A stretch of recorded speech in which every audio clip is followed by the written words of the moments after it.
Space Cowboy Books presents Simultaneous Times, a science and speculative fiction podcast.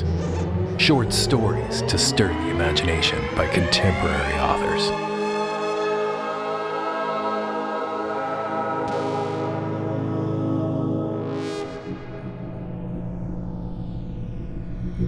They Promised Trees by Elad Haber, with music by Fall Precautions, read by Jean-Paul Garnier.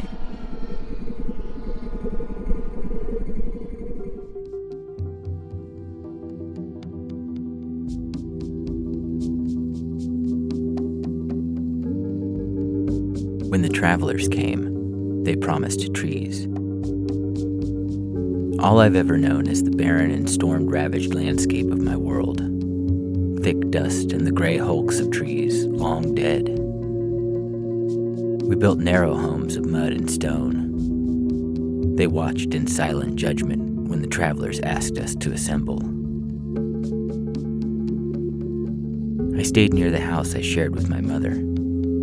They built a metal stage where they could speak to the town and set up some chairs as if this was a wedding. They called themselves teachers.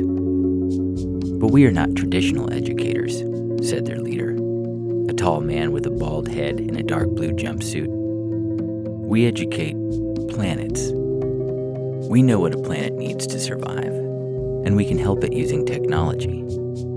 In your case, he pressed a hidden button and a green-tinted projection of a forest appeared around us. You need photosynthesis. You need a functioning biosphere. You need trees. We can help.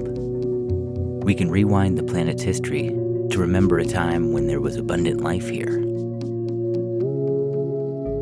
Whispers from the assembled crowd. Some smiles. I watched it all, cautious and suspicious. The teacher continued. In order to facilitate the change, the planet will need to be evacuated of all human life. He pointed up. You will stay on one of our orbitals while your planet undergoes its treatment. Once it's done, you will return, and you will be amazed. There was a lot of chatter, but no one spoke up. Then my mother rose. She was the town's mayor. She wore her work overalls, muscles showing over plaid short sleeves. Her tone was not friendly. You want us to abandon our homes and trust strangers with our entire world? The teachers whispered among themselves, but had no ready response. I'm not going anywhere, my mother said through gritted teeth, and stomped off back to our house. The eyes of the town followed her, and then settled on me. I escaped inside. Of course, the offer was too good to pass up. I watched from the lone window of my house as the meeting continued for hours after my mother's departure. I couldn't hear what they were saying, but they seemed to come up with an agreement. The townspeople looked excited, except when they glared at my house. The next morning, a small assemblage gathered and demanded to speak to my mother. She came downstairs carrying a shotgun. She wore her farm clothes as if this was just a normal day, and she was already late to the fields and annoyed by it. She handed me the weapon. It was her grandfather's, stowed away in secret to this world. There were boxes of bullets hidden somewhere under the house. Outside, the discussion got heated. The lead teacher came over and tried to lower the temperature. He spoke for a while, gesturing at the sky.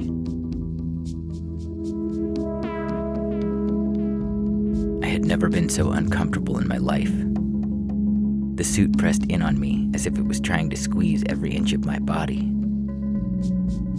My mother towered over me in her suit. The helmet was made of clear glass with small lights inside of it, shadowing her features. Our house was swarming with the travelers. They placed small devices near the windows. The tall leader with the bald head approached my mother and asked her one last time to reconsider. My mother responded, "No." He looked at me. "At least let me take your daughter off-world. It's not safe for her here." She was fiddling with something on the front of the suit. She can make her own choices. The man crouched next to me. "Do you hear that, little one? You can come with us if you want. And if everything goes according to plan, your mother will be right here waiting for you." I swallowed. "No," I echoed. The man rose. "Okay then," he sighed. "As we've said, there's no guarantee the suits will protect you. They have never been tested for this kind of exposure." My mother didn't acknowledge the warning or didn't care. "Good luck," he said, then left.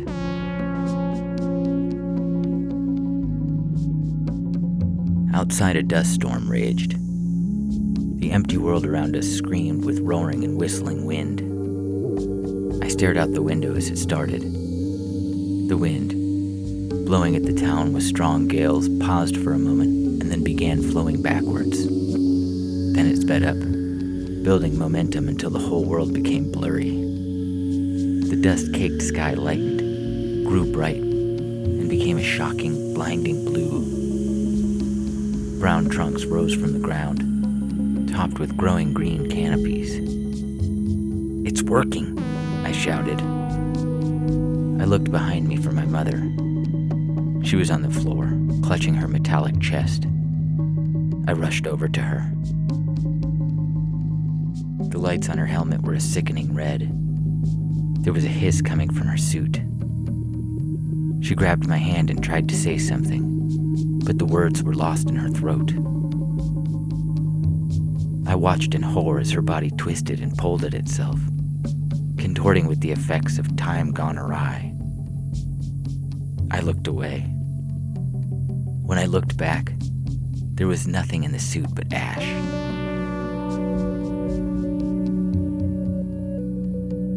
After a lifetime, I stood up and walked outside. The world was new, lush and green, trees as far as I could see. I shed my suit.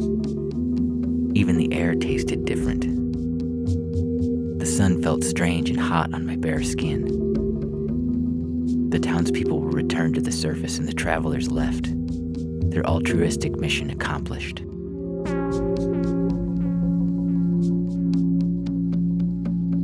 When the hunters came, they hid in the trees. The town's new mayor, a stocky man with frightened eyes, ran to my house. "We need to get out of here," he shouted. "It's not safe." I went upstairs and grabbed my grandfather's shotgun. It was still loaded. The barrel was rusty and old, but I could clean it. I would find more bullets later. I settled onto a chair near the window. I'm not going anywhere.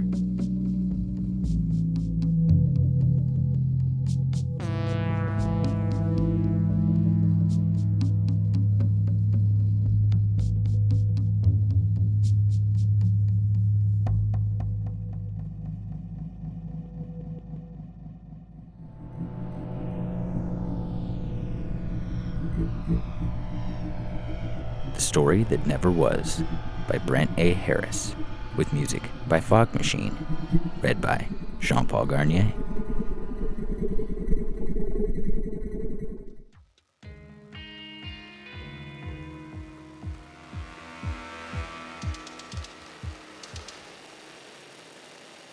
Damn, I have a story to write. An idea nibbling my brain, searching for escape. But I hate the blank page. It evokes a deep fear inside of me. Every damn time. The fear of the unknown. The fear of failure. The vexing voice that whispers, "Stop." I shake my head and rattle loose a few thoughts. There, The blank page is gone. I've created an island in a sea of white. I sit and stare at the oasis. I frown. The screen screams with strange symbols that don't capture the truth of my thoughts. My words are reduced to nothing more than ones and zeros. They hold no power, no meaning to me. Like the wave that erases footprints in the sand, I delete them. A blank page greets me once more. Shit. The story I want to write is unusual, an openness I've not tried before. This story is one of alternate history.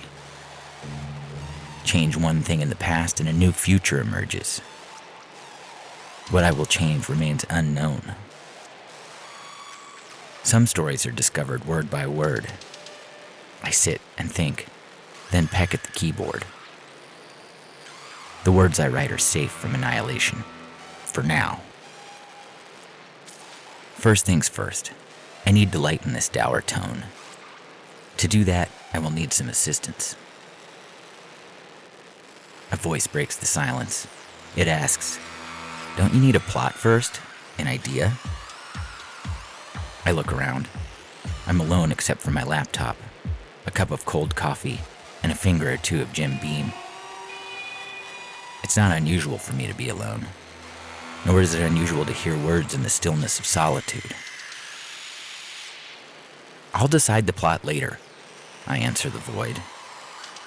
Was there a character there already forming, emerging from the shadows, each clack of the keyboard birthing it into existence? I'm a lazy writer. I'll create a character, stick them into a complicated situation, and let them lift the heavy boxes from there. In truth, this is a lie. I hate my characters changing my story. This attempt at writing something unknown is strange, new territory. I'm frightened of the idea of what my characters will create. Yet, isn't that the idea? In alternate history, a single change creates a whole new world. So why not let my characters create chaos and see what happens? Let me out, and I can create the world you deserve. The voice again. I'm not sure what it's saying. I must draw the voice out further, for they alone will help me finish this story. I begin by discovering this new creation's name. Ted emerges from the nothingness. Soon, he takes shape. Sandy hair, hazel eyes. He's tall with a frame for muscles if he chose to hit the gym with a slight pudge perfected from pounding down a few too many pints. A second-hand suit from a used car salesman completes the look. "Hello there," he says. No, too friendly. I need him to be something else. "How are you doing, Ted?" Ted nods. This revision shifts Ted into a character of few words. That should be interesting to write. But Ted is here, for better or worse. Something tells me to be wary. Now to thrust Ted into some sort of setting. In the case of alternate history, the question is, when? Ted answers. Precisely. When is crucial. Too far back and it's difficult to assess the change in present day. Too recent and it's difficult to gain a historical perspective. Then you must consider the audience. You write about dinosaurs, you'll get different readers than if you wrote about the Boxer Rebellion. I'd like one of those elusive larger audience for this story, so perhaps I'll pen a story about baseball, boobs, and beer. Was that an attempt at humor? Ted facepalms. I have a few ideas. Oh? Might I suggest the tried and true trope of going back to the Civil War? Change something there? What would be the point of changing that? And what could we possibly change that hasn't been done before? Ted reflects. Someone picks up these lost letters? You mean Order 191? Yeah, that's been done, and it didn't end well. They ended up with an authoritative regime. Are you sure you're not getting that confused with our timeline? Touché. Fine, Ted grunts. Give the Confederates AR-15s via time-traveling terrorist. You read too much, Turtle Dove. Ted leans against a library shelf that spawns into existence. His finger runs across a row of old leather-bound books. What about World War II? What? Are there no other eras than those two in alternate history? Fine, the Revolutionary War. A bunch of modern-day cadets search for a misplaced M16 in British hands, cross the Delaware with George Washington. Are you sure you're not an Amazon affiliate? Besides, the British had superior firepower anyway, and could have outstripped the Colonials even more if they had adopted the Ferguson rifle. Ted's hazel eyes glare at me. Quit trying to plug books you haven't even finished writing yet. Fair. But what's with the big idea of sending modern-day stuff back in time? Don't blame me, I'm just a literary byproduct. Oh, that reminds me. What about an Nimitz-class aircraft carrier sent back to World War II? No. A whole island in a sea of... Don't you dare complete that sentence. Can we send a DeLorean into the 50s? No. A Connecticut Yankee or an enterprising archaeologist goes back in time? Wait a minute. Now, just wait a minute. Cut that out. Yes, Ted taps his foot, his arm folded. Look, whatever we decide to do, I want to focus my story on an individual or a group of people that make different choices than what happened in real life. It doesn't have to be about war or guns or old white men with guns. Alternate history can be about art, science, religion, family, or love. All we need to do is alter what really happened in our timeline. History hangs on a choice. You mean a stupid choice, Ted says.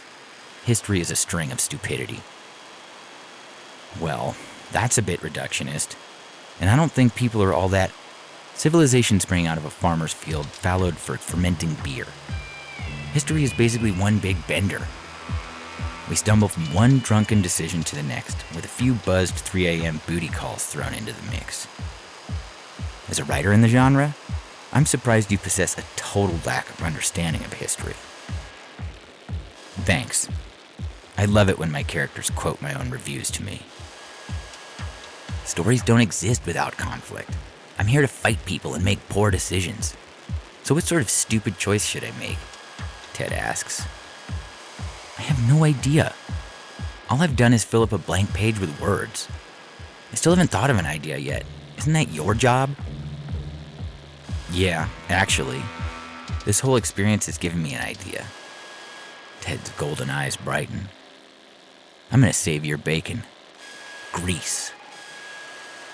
The pun only works in this story if read out loud. It was my turn to facepalm. I need a plausible way to travel back to the past, Ted says. Maybe a time machine. Sadly, you're not an astrophysicist. No, you're right. That's another alternate history author. Yes, Ted winks knowingly. But to the point. If you're not a NASA scientist, that means I'm not one either. Unless you want to spend the next few years researching thermodynamics. So, you can't expect me to build a time machine, can you? No, of course not. Nor am I going to do that much work. I spent way too long the other day researching how tennis balls were made in the 18th century. It's much simpler narratively to have you steal someone else's time machine. It's the preferred method of travel for alternate history writers.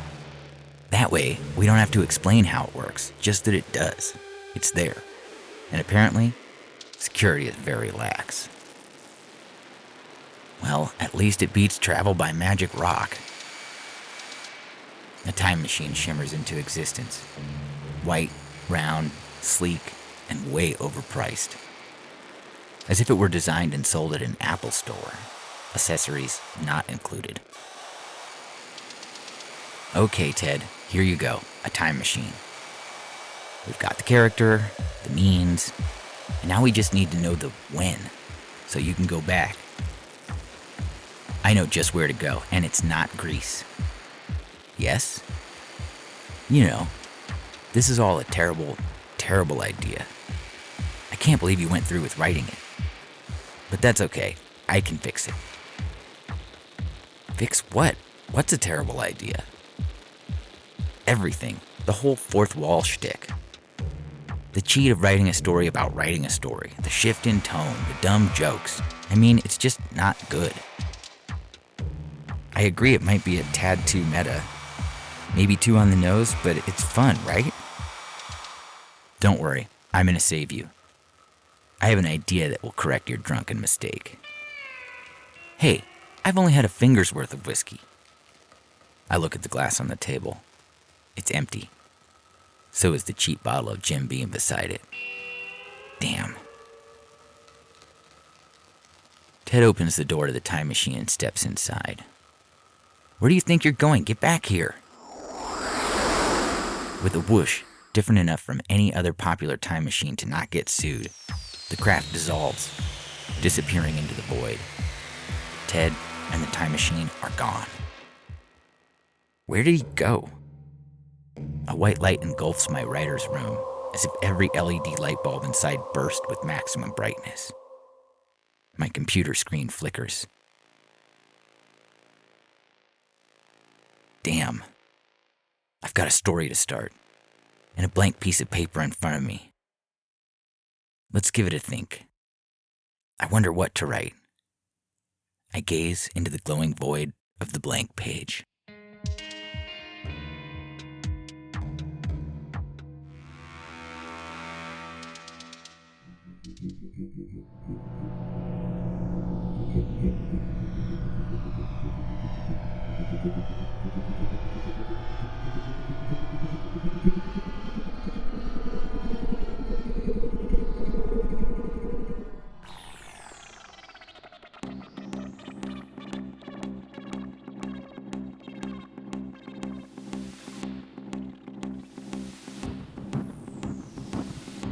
In this episode of Simultaneous Times, you heard They Promised Trees by Elad Haber, with music by Fall Precautions, and The Story That Never Was by Brent A. Harris, with music by Fog Machine. Theme music by Dane Luscombe. Come visit us at our bookstore in Joshua Tree or online at spacecowboybooks.com. Don't forget to subscribe, and visit us on Instagram and Twitter. We'd love to know what you think of the show.